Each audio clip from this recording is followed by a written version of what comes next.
Good days, dear watchers.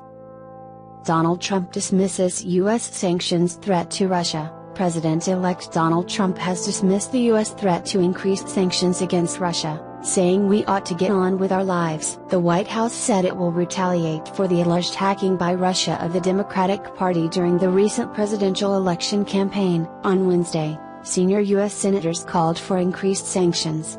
Russia has denied any involvement in the hacking and said any new measures would disrupt relations. Mr. Trump, who has been criticized for being too cozy with Russia, told reporters outside his Florida resort the issue of retaliation was a distraction and there was no conclusive evidence who was behind the hacks. "I think we ought to get on with our lives," he said. "I think that computers have complicated lives very greatly.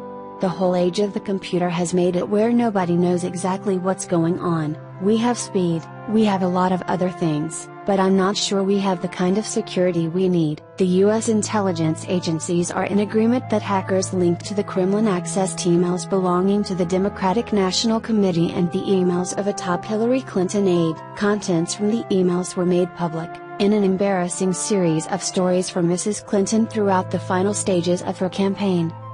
U.S. President Barack Obama has vowed to hit back at Russia before he leaves office in 3 weeks. There is speculation this could mean sanctions and covert action in the form of cyber warfare. Sanctions against Russia are already in place over its annexation of Crimea. Republican Senator Lindsey Graham has called for new measures aimed at Russian leader Vladimir Putin as an individual. Asked about that, Mr. Trump referred to Mr. Graham's failed presidential bid. "I don't know what he's doing," said the president-elect. "I haven't spoken to him. As you know, he ran against me.